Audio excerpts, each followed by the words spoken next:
Assalamualaikum warahmatullahi wabarakatuh. Kami dari kelompok 7 ingin mempresentasikan tugas kami yang berjudul Struktur Data dan Organisasi Data Tipe Graph dalam Ilmu Komputer. Sebelum masuk ke materi, kita akan perkenalan diri terlebih dahulu.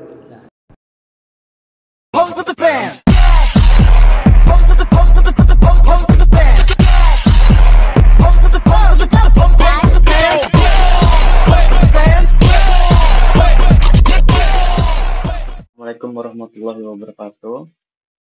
Di sini saya akan menjelaskan latar belakang, rumusan masalah, dan tujuan dari presentasi ini dibuat. Pertama, latar belakang. Dalam dunia ilmu komputer, struktur data memegang peran penting dalam pengolahan dan penyimpanan data. Salah satu struktur data yang sangat berguna dalam mempresentasikan hubungan antara elemen adalah graf. Graf mampu menggambarkan situasi dunia nyata, seperti jaringan komputer, hubungan, pertemanan, dalam media sosial, peta jalan, dan masih banyak lagi. Rumusan masalah. Makalah ini akan membahas beberapa pertanyaan utama. 1. Apa yang dimaksud dengan graf dalam struktur data? Bagaimana representasi graf yang dilakukan dalam program? Apa saja jenis-jenis graf dan algoritma yang dapat digunakan? Lalu bagaimana penerapan graf dalam kehidupan nyata? Lalu di sini ada tujuan penulisan. Makalah ini bertujuan untuk menjelaskan konsep dasar dari graf, metode representasinya, jenis-jenisnya, serta algoritma penting yang digunakan dalam pengolahan graf. Cukup segitu saja dari saya. Selanjutnya akan dilanjutkan teman saya. Saya akan menjelaskan tentang pembahasan. Apa itu pembahasan? Pembahasan graf adalah struktur data non-linear yang terdiri dari simpul, vertex, dan sisi edge. Simpul mempresentasikan objek, sedangkan sisi menggambarkan hubungan antar objek. Graf secara format dapat dinotasikan sebagai G sama dengan V, E, di mana V adalah himpunan simpul dan E adalah himpunan sisi. Dalam implementasinya, graf dapat berarah atau tak berarah. Graf berarah, direct graph, memiliki sisi yang hanya mengarah dari suatu simpul ke simpul yang lain. Sedangkan graf tak berarah, undirect graph, memiliki sisi dua arah yang menunjukkan hubungan timbal balik. Selain itu, beberapa graf juga memiliki bobot weight graph, yakni nilai tertentu pada sisi yang mewakili jarak, biaya, atau waktu. Representasi graf.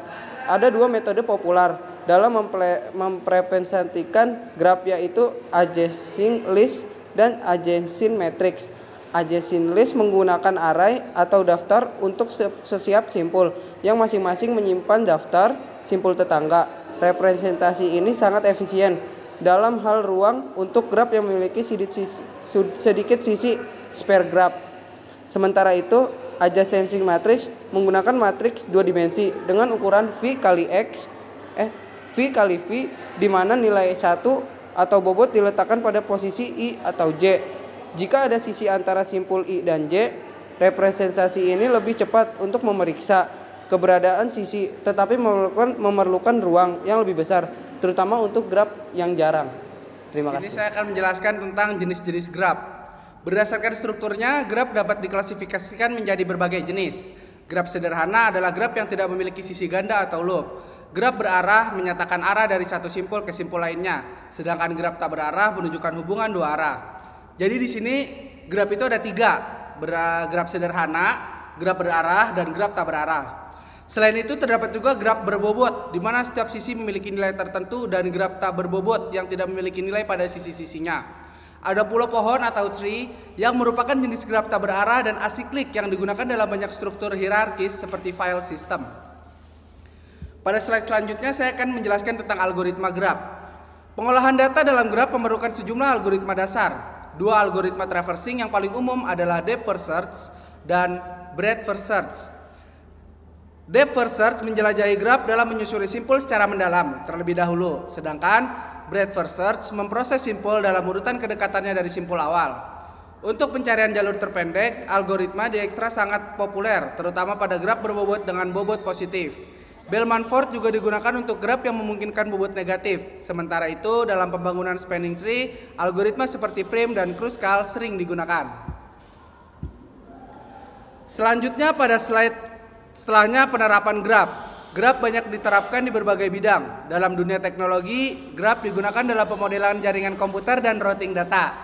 Dalam media sosial, hubungan pertemanan dan interaksi antar pengguna dipresentasikan sebagai graf. Di bidang transportasi, graf digunakan untuk memodelkan rute jalan, stasiun, dan jalur penerbangan. Selain itu, kita juga bisa melihat dalam kecerdasan buatan dan pengembangan game. Graf digunakan dalam sistem pencarian jalur atau path finding untuk navigasi karakter atau kendaraan. Bahkan dalam manajemen proyek, graf digunakan dalam analisis jalur kritis atau critical path method untuk menentukan urutan dan waktu kegiatan. Penutup. Kesimpulan dari materi ini adalah graf adalah struktur data yang mampu memodelkan hubungan kompleks antara objek dalam berbagai konteks kehidupan nyata. Dengan berbagai jenis dan representasinya, serta didukung oleh algoritma yang efisien, graf menjadi salah satu alat yang sangat berguna dalam ilmu komputer.